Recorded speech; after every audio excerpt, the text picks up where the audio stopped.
करोड़ों का बजट, अफसरों का राज, मनगढ़ंत विकास, ध्वस्त कामकाज। आज मैंने कभी तो देखा नहीं हूँ आज तक शेर।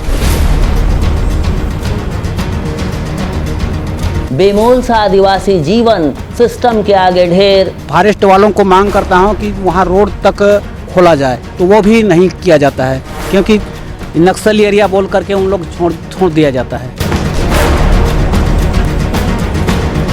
कौड़ियों के मोल इंसानी जिंदगी और कागजों में दिखाए जा रहे शेर। बाहर से फोटो लाया जाता है, फोटो को ही मतलब यूज किया जाता है।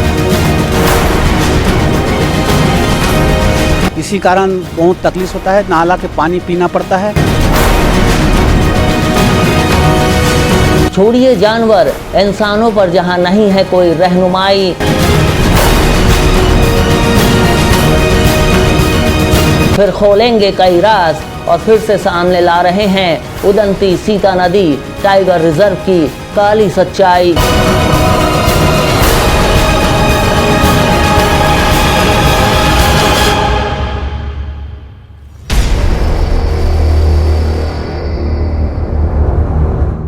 छत्तीसगढ़ के वनांचल इलाकों में जनजीवन कैसा होता है और जो असल जनजीवन तक जो देश का मेन स्ट्रीम मीडिया है वो पहुंच नहीं पाता और यहाँ की बातें लगभग समाज के सामने आ नहीं पाती हैं, उन खबरों की तलाश करते हुए मैं इस वक्त बंस सिंह सोरी जी के पास आया हूं, जो राष्ट्रीय अध्यक्ष हैं कमार समाज से। आदिवासी एक प्रजाति होती है कमार, उसके राष्ट्रीय अध्यक्ष भी हैं। और कुल्हाड़ी घाट जो गाँव है, गरियाबंद जिले के मैनपुर ब्लॉक में कुल्हाड़ी घाट गाँव है, वहाँ ये सरपंच भी हैं और लगातार आदिवासी जनजीवन को कई सालों से देखते आ रहे हैं। ये नक्सल प्रभावित क्षेत्र भी है और वनांचल क्षेत्र भी है। टाइगर रिजर्व उदंती सीता नदी अभ्यारण्य के अंतर्गत आता है, जहाँ जंगली जानवरों का भी आतंक सुनने को मिलता है। तो इनसे ये जानने की कोशिश करेंगे। और सबसे बड़ी बात आपको ये बता दूँ कि ये वही गाँव है बल्दी बाई जी का, जो बल्दी बाई जी यहाँ जब 1985 में राजीव गांधी जी आए थे इस गाँव में, अचानक से उनका चौपर उतरा था और उसके बाद वही बल्दी बाई जी जिन्हें देवी समान यहाँ पूजा जाता है, और उनका निधन 2021 में हुआ।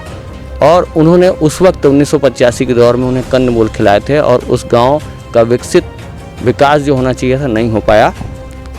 बंस सिंह सोरी जी, आप सरपंच हैं, तो यहाँ पर जो विकास कार्य है वो कैसा है? अभी गाँव में कैसा है जनजीवन आप लोगों का?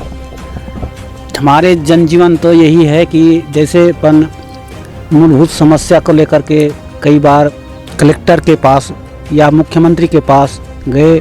उसके मूल समस्या हमारी कमार जनजाति का समस्या है कि जैसे पढ़े लिखे आदमियों को सीधी भर्ती के संदर्भ में और जैसे दैनिक वेतनभोगी जो काम कर रहे हैं उनको नवीनीकरण किया जाए, ऐसे टाइप की मेरा मांग है। और यहाँ की गांव के स्थिति को देखते हुए आज यहाँ टावर का समस्या भी पड़ा हुआ है और फॉरेस्ट ऑफिस से भी काम करवाया जाता है, तो वो बाहर से काम निकाला जाता है या गांव के कमारों को आज कोई काम नहीं मिलता। जब आदिवासी जनजीवन के विकास के लिए सरकारें इतने सारे बातें बोलती है, सरकार के नेता मंत्री, केंद्र की बात हो चाहे राज्य की बात हो, बहुत सारी बातें और बहुत सारे दावे किए जाते हैं। और मैं चर्चा में और भी ग्रामीणों से जब बात किया तो उन्होंने ये जानकारी दी कि एक समय ये स्थिति थी कि यहाँ पर लोग कंदमूल खाते थे, खाने के लिए अनाज उपजाने की जगह नहीं थी। और आज भी लगभग थोड़ी सी स्थितियों में बदलाव आया है, ज़्यादा स्थितियाँ नहीं बदल पाई शहरी क्षेत्र की अपेक्षा। तो आपको क्या कहना है, ऐसी जो पीड़ा आपको होती होगी यहाँ रहते हुए वो कैसी होती है? ऐसी पीड़ा देखने में सकता है कि यहाँ ऑफिसर लोग आते हैं और बोलते हैं कि कबारों के ऊपर उठाएंगे बोलते हैं। आज तक कोई अधिकारी, आज 15 साल तक भाजपा सरकार था उसमें तो कोई कमारों को देखने को नहीं मिलता था। आज बघेल जी आए उसके बाद यहाँ कई अफसर आते हैं, उसके बावजूद भी काम यहाँ पेंडिंग पड़ा हुआ है। क्योंकि आज कमार जनजाति शुरू से आज कंदमूल खा करके यहाँ जीते खाते हैं और वही दिक्कत में आता है कि पढ़ने के लिए स्कूल में मास्टर नहीं है, ना स्कूल सही ढंग से भवन नहीं है और सीसी रोड भी नहीं है। यहाँ कोई सुविधा नहीं होने के कारण पहाड़ी एरिया में पेयजल की सुविधा नहीं है। उसमें फॉरेस्ट वालों को मांग करता हूँ कि वहाँ रोड तक खोला जाए, तो वो भी नहीं किया जाता है। क्योंकि नक्सली एरिया बोल करके उन लोग छोड़ दिया जाता है। तो ये जो ये संघर्ष की ज़िंदगी आप लोग जीते आ रहे हैं और ये एक प्रचलित गांव के तौर पे और एक आदर्श ग्राम के तौर पे अब तक लोगों को और सरकारी सोच ये होनी चाहिए थी कि इसको आदर्श ग्राम के तौर पे विकसित किया जाना चाहिए था।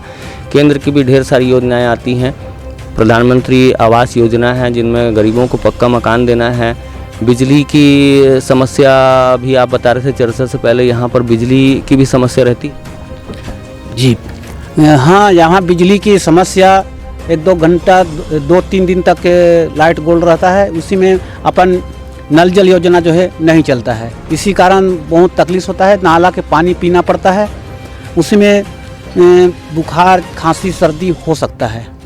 अच्छा, जब किसी को चिकित्सा से संबंधित कोई परेशानी हो तो और भी ग्रामीण जैसे यहाँ आसपास बता रहे थे कि बहुत दूर जाना पड़ता है और आज भी एम्बुलेंस जैसी व्यवस्था यहाँ नहीं है। लोगों को अगर उठा के ले जाना है तो या तो खाट में ले जाना पड़ता है। ये आज भी इस तरह का जनजीवन चल रहा है यहाँ? जी हाँ, यहाँ तो अस्पताल है पर लेकिन यहाँ डॉक्टर के नियुक्ति भी है, पर लेकिन आज तक वो डॉक्टर को कहाँ रहता है आज देखे नहीं है। पदस्थ यहाँ डॉक्टर के व्यवस्था रखा गया है, परंतु आज तक उस डॉक्टर को नहीं देखा गया है। और यहाँ जैसे मरीज होता है उसको पहाड़ से खाट में या 2 जन बोह के लाता है, खंधे में बैठक रहता है, पहाड़ी इलाका है, इसलिए वहाँ यहाँ डॉक्टर का व्यवस्था करना चाहिए। आगे शिक्षा के स्तर के सुधार के लिए आप लोग क्या मांग करते हैं सरकार से? और जब सरकार से और भी बात कहे होंगे आप लोग, लेकिन उसकी सुनवाई कितनी है? उसके सुनवाई तो आज तक जैसे अपन को झलियामारी कांड हुआ, उससे आश्रम भी बंद हुआ, तो मैं ये सोचता हूँ कि उस आश्रम को 100 सीटर बच्ची का है तो बच्चा भी 50 करें और बच्ची का भी 50 करें, ताकि शिक्षा में ढंग से चलें, ऐसे टाइप के मेरा कहना है। इसी आश्रम के कारण ही मतलब बच्चा जो है नहीं आते पढ़ने लिखने। आपने एक बात कोट करके कही थी बंद सिंह जी, जैसे नक्सल समस्या और नक्सलवाद का एक डर और भय दिखाकर यहाँ पर बहुत से अधिकारी कागजों में काम करते हैं और बहुत से चीज़ों को मतलब यहाँ डराया जाता है। तो आपको क्या लगता है कि यहाँ इस आधार पे भ्रष्टाचार चरम पे है? यहाँ तो ऐसे भ्रष्टाचार के अभाव पे नहीं है, कागज सिर्फ फॉरेस्ट वालों का ही है भ्रष्टाचार है।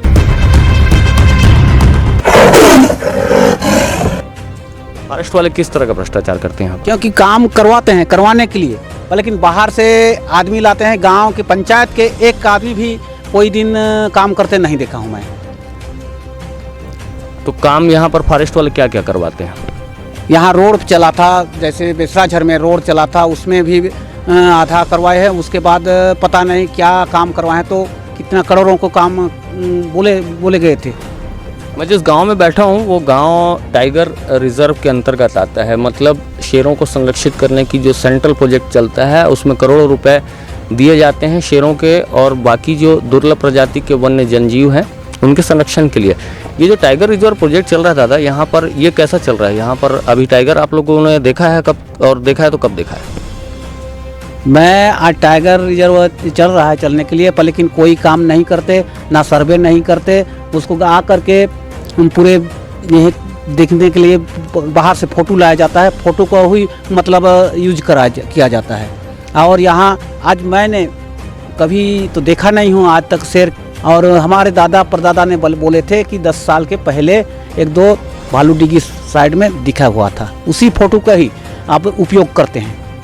और जैसे और भी जो संरक्षित प्रजाति जैसे वन भैंसा हो गया, तेंदुआ हो गया, भालू हो गया, तो इन सब जो संरक्षित प्रजाति को देख रेख करने के लिए जैसे एक टाइगर रिजर्व का एक फॉर्मेट होता है, जैसे उसको व्यवस्थित रूप से उसकी घेराबंदी करना है, तैनाती करना है, लोगों के आने जाने की लोकेशन को पहचानना है, जानना है, और सारी व्यवस्थाएं एक टाइगर रिजर्व का एक अच्छे लेवल का फॉर्मेट होता है। यहाँ कहीं इस तरह की फेंसिंग है या जानवरों को संरक्षण करने के लिए कोई गंभीर है? मेरा कहने का मतलब गंभीर तो है, पर लेकिन यहाँ कोई अफसर फॉरेस्ट वाले ना तो किसी को चौकीदार रखे, ना किसी को बोले, अपने घूम के जाते हैं रोड में, बस वही काम करते हैं। अच्छा, जैसे टाइगर रिजर्व बोल रहे हैं, शेर के नाम से बोला जाता है, शेर के नाम से फंड भी आता होगा और जंगली जानवर के नाम से फंड भी आता होगा।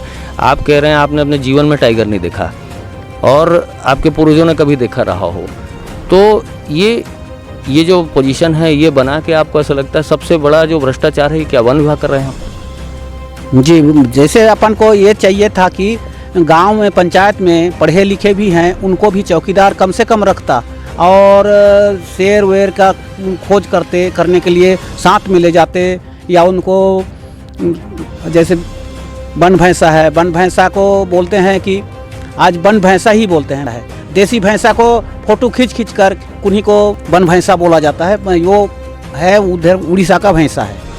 ये जो देसी भैंसा है उसको फोटो खींच के वन भैंसा बताया जाता है, और यहाँ पर वन भैंसा है, जो असल वन भैंसा होता है वो है यहाँ पर कि नहीं है? नहीं है। ये जो बन सिंह सोरी साहब हैं, आप समस्याएं भी सुन रहे थे और साफ तौर पर ये भी समझने की हम कोशिश कर रहे थे कि जो टाइगर रिजर्व का एक फॉर्मेट होता है, बहुत ग्लोबल लेवल का फॉर्मेट होता है, बहुत बड़े पैमाने पे इसको तैयार किया जाता है और बहुत बड़ी नियुक्तियां की जाती हैं और बहुत संवेदनशील इलाका माना जाता है। वैसा ये क्षेत्र है, वनों से चारों ओर घिरा हुआ क्षेत्र है, पहाड़ों से घिरा हुआ क्षेत्र है। और सबसे बड़ी बात है यहाँ जो ग्रामीण जो विकास है वो आज तक उसमें विकास सिर्फ कागजों में बनाया गया, बड़े बड़े दावे किए गए। ना इन आदिवासियों के पास में आज रहने के लिए पक्के मकान हैं, ना यहाँ पर पेयजल की कोई व्यवस्था दिखती है, ना शिक्षा का कोई स्तर में सुधार आ पाया। और अगर किसी को स्वास्थ्य संबंधी तकलीफ होती है तो उसको बहुत दूर चिकित्सा के लिए जाना पड़ता है, और वो भी अपने साधन से। एम्बुलेंस जैसी तक व्यवस्था, मूलभूत जो सुविधा है वो भी नहीं है। ये बता रहे थे जैसे कि खटिया में लेके जाना उनको पड़ता है। और सबसे बड़ी बात जो शासन प्रशासन में यहाँ जो व्यवस्थाएं की जाती हैं, तो सबसे नक्सल प्रभावित क्षेत्र होने की वजह से यहाँ थाने भी थोड़ी दूर पे हैं और लगभग सुविधाएं नहीं के बराबर हैं। और नक्सल प्रभावित क्षेत्र बताकर ये डराया जाता है और बोला जाता है, और जो कागजों में काम होता है उसके लिए सर्वे टीम ये पूरी तरह से गोलमोल व्यवस्था में काम करती है और सिर्फ कागजों में रकम का बंडर बाट किया जाता है। जो आदिवासी हैं, यहाँ के ग्रामीण हैं, उनको आज तक मूलभूत सुविधाएं नहीं मिल पाई।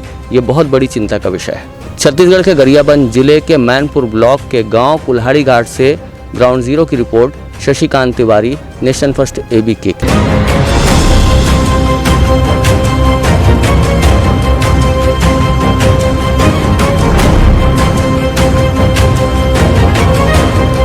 हमारा ये शिकायत आप आए हैं ना, आगे तक पहुंचाओगे और हमारा जो कठिनाई, हमारा जो दुख दर्द भगाओगे, तभी हम आपको भगवान मानेंगे।